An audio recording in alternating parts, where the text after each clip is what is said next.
William Herbert Wallace was 52 years of age. He worked for the Prudential Insurance Company as an inspector, a collector of insurance and a seller of insurance in this general area. And he lived in 29 Wolverton Street. He came from Cumberland and started life as an agent for the Liberal Party. He had political ambition. But the 1418 war came and he found work in Liverpool in the insurance world. His hobbies were to play chess. He was not the greatest chess player, but he was in the second team, but it was his great interest. And he played the violin in the front room in his house, but he was no Fritz Kreisler. This was a man of ambition, yet unfulfilled. Sad, grey type of man. Not a lot of friends. Quiet. He lived with his wife, Julia, was a year or two older than himself. They had no children. They lived a quiet, peaceful sort of existence and harmed nobody. Willaim Wallace was a member of the chess club that met in North John Street. He played for the second team. His name would be on the board in the chess club as one of the members of the team. And on the 19th of January in 1931, he went down on a Monday night to play his game of chess.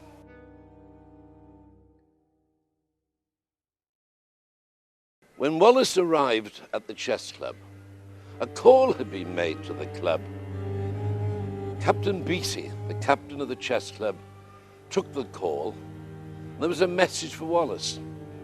It was from an R.M. Qualtrough, who wanted Wallace to go the following evening at 7:30 to see him to make arrangements about investments and insurance. His daughter had become 21 years of age. Wallace takes a note, is mystified. He's never heard of Mr. Qualtrough, and this part of the world, Men of Gardens, was not his normal area.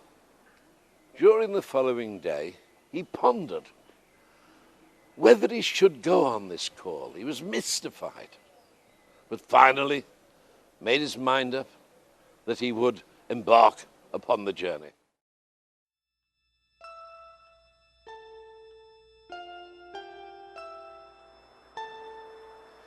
William Herbert Wallace, having pondered all day whether he should seek and find Men of Gardens East, there's nothing like a man who sells insurance who has so much endurance. And therefore, he sought the possibility of making what he thought was a considerable amount of money. So he boards a tram at St Margaret's, Anfield, at the corner of Belmont Road. He gets off at Penny Lane and transfers to another tram that takes him to Menlib Avenue. Walks a few yards into Menlib Gardens West. He assumed, of course, that there would be north, south, east and west. His destination was 29 Menlib Gardens East. He comes into this road, wanders up, turns left, turns again, and couldn't find Menlib Gardens East. He knocked at the door of 29 Menlib Gardens South. Lady didn't know Mr. Qualtrough. Qualtrough being the man that allegedly made the phone call. He finds a policeman, asks the policeman. Then he goes to a local shop and checks the directory. It's called Kelly's Directory in those days, where streets are and people are listed. And he comes to the conclusion that this is some sort of hoax. He's been sent on a wild goose chase. He's alarmed. Wallace was not a man with a sharp sense of humor. And he'd come all this way after working collecting his debit during the day. It's called debit, the collections, for the insurance from the people on a door-to-door basis. And he gets on a tram on his weary way home.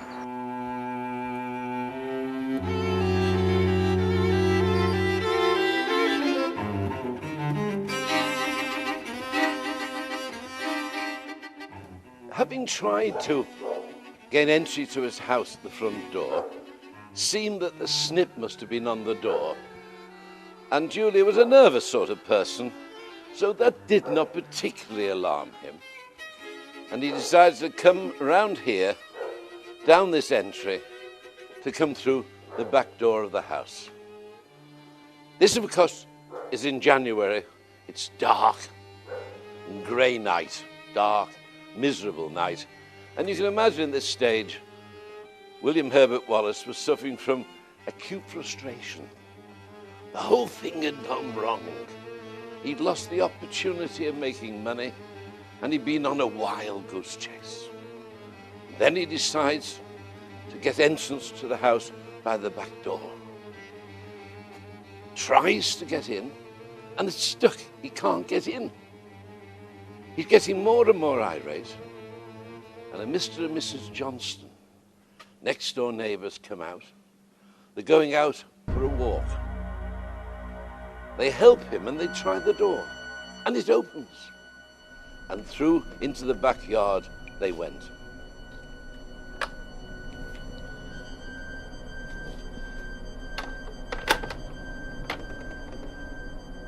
Wallace and the Johnstons then enter the house.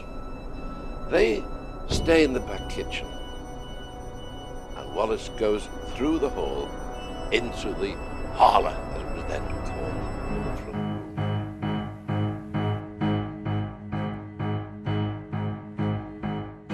Wallace comes in the room, and there, lying on his stomach with his wife, who clearly had been savagely beaten over the head.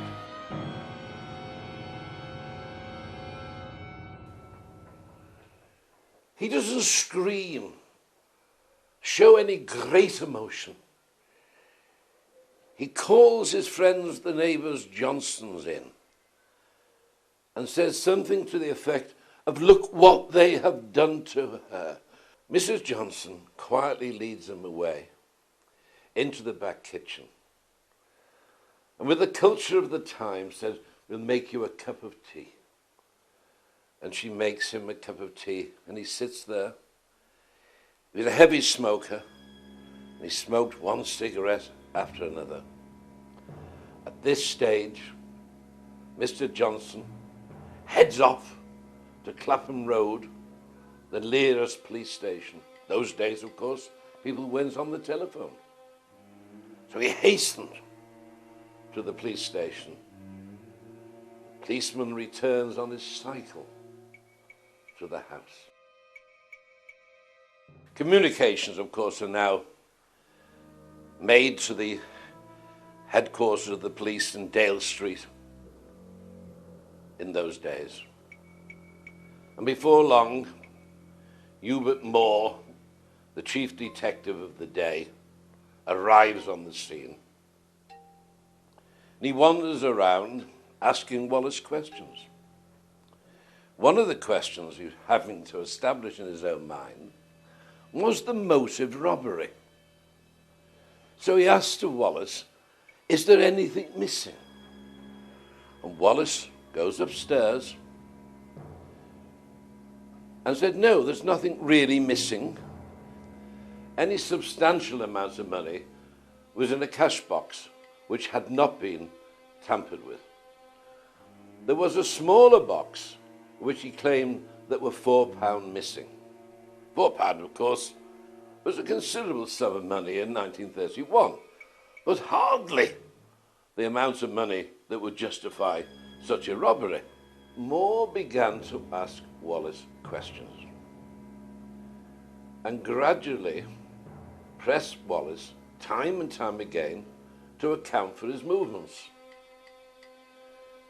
Now, Wallace said that he left this house at 6:45 in the evening.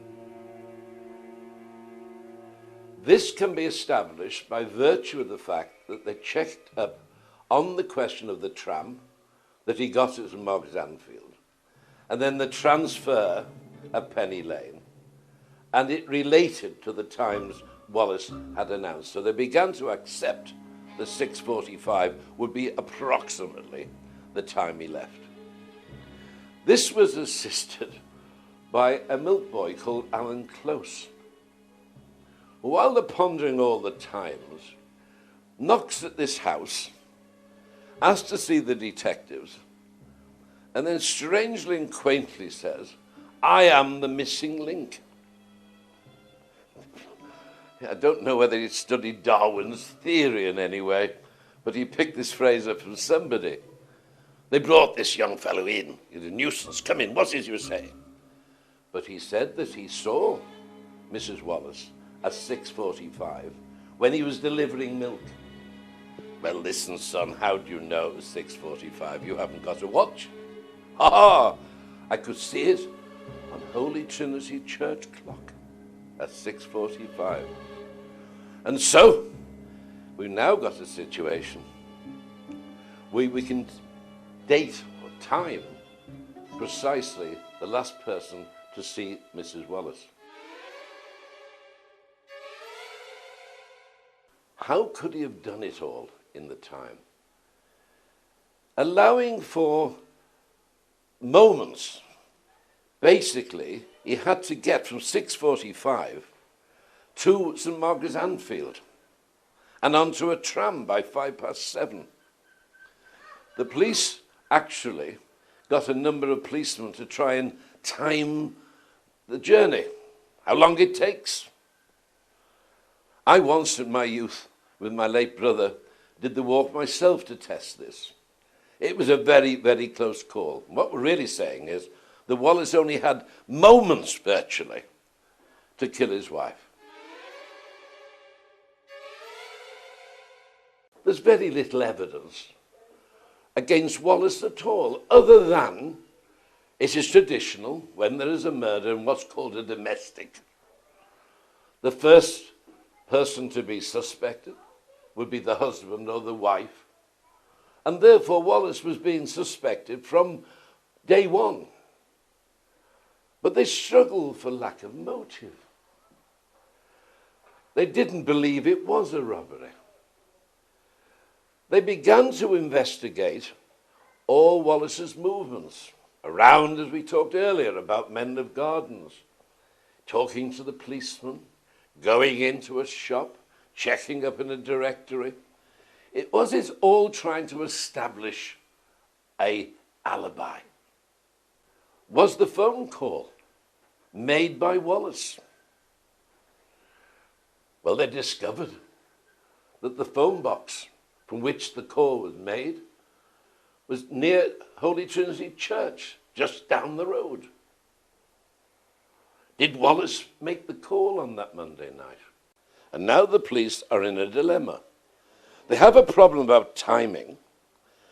Professor MacFall, who did an examination of the victim's body, have failed to take a temperature test, which is an exact way of virtually saying the time of death, and relied on rigor mortis, which is a flawed and questionable method of establishing time of death. And so all of those factors were making it more difficult for the police to establish the guilt of Wallace. They checked up every quattro in the phone book. No connection at all. The house in which Wallace was living was being combed over by detectives. So he goes to stay with his sister-in-law. In the meantime, the police are bringing him back and forward to the police station for further questioning. Wallace maintains his total innocence and does not move or give any different version of events through all the interviews. The police had become convinced in their own mind of the guilt of Wallace. They sent the papers to the Director of Public Prosecution, and he decided there wasn't sufficient evidence. They combed still further and sent them again. And to everyone's surprise, finally it was decided that Wallace would be charged with murder. I submit on the thinnest of evidence, but based upon motive, opportunity, and probably the most damning of all was the stoicism he showed through the whole of this. It was almost unnatural how calm he was. But he was an Englishman who believed in stoicism, looking at the best side of everything and accepting what happens, and was not going to show other than a stiff upper lip. And this, in some way, was motivating against him. But nevertheless, they charged him. They arrived at his sister-in-law's flat. He was arrested and taken to the Bridewell, just off Dale Street.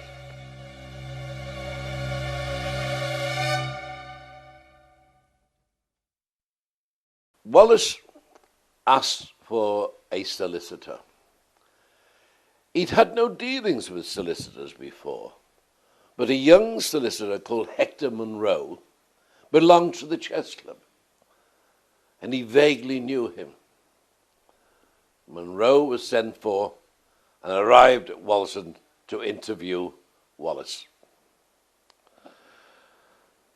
Now, Munro was inexperienced, but realized he needed top counsel. And he obtained the services of Schofield Allen to appear in the magistrate's court. All cases start their life in the magistrate's court, and then up to the trial later. Schofield Allen was a very able member of Parliament also, very able counsel, who appeared for him in the magistrate's court. There was an argument that the case should not have gone any further. The evidence was so wafer thin. But the magistrate decided that it could go for trial. And at this stage, the services of Roland Oliver were obtained, a fashionable counsel of the day.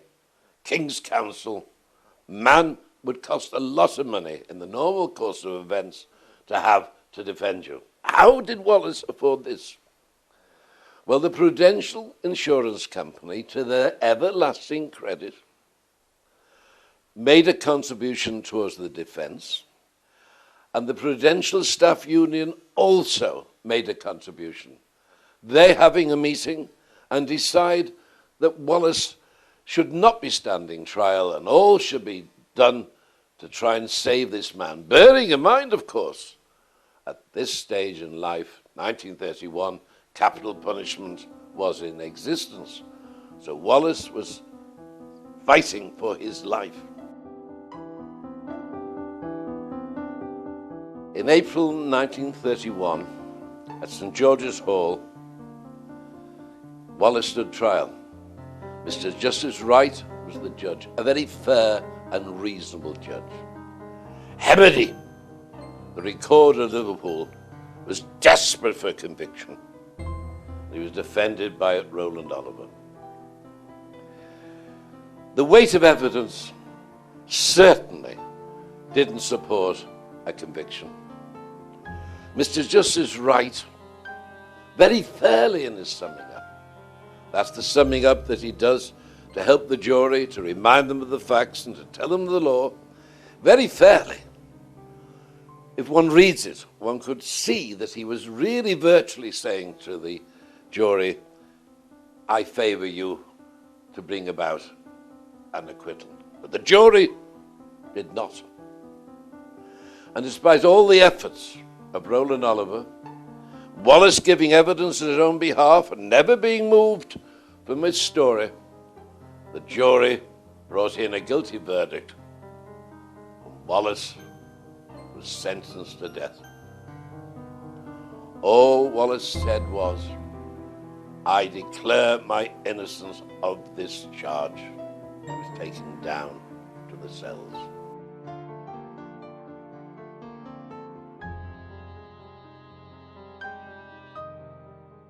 Now,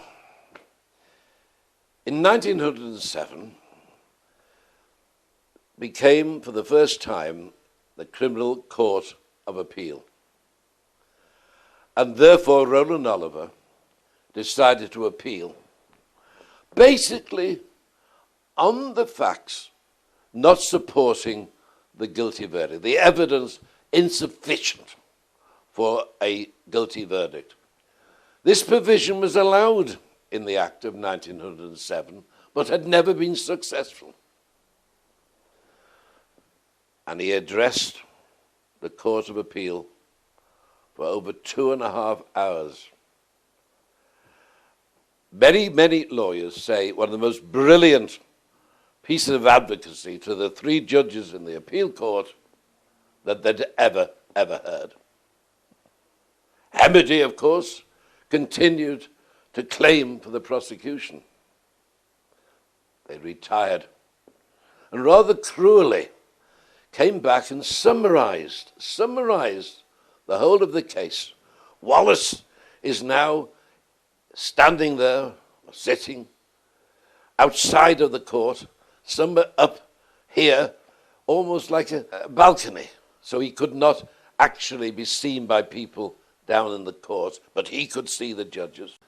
And finally, after this long summary, the Lord Chief Justice said, in the light of all what we've heard, we have come to the conclusion that Wallace's case has never been proven sufficiently, and the verdict must be quashed.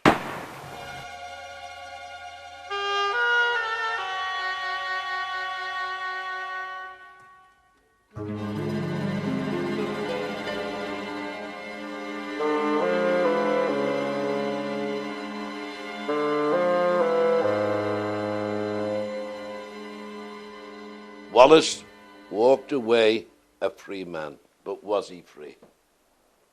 He tried to start his life again, collecting insurance. People began to look at him. Children innocently began to tease him.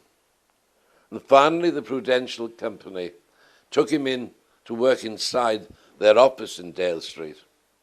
He moved to live in Bromborough, a broken, lonely, and sad man. And within 2 years, he died in Clatterbridge Hospital. Whether or not his illness was brought about by the strain of the trial, we'll never know. Was he innocent or was he guilty? We have pondered it for years.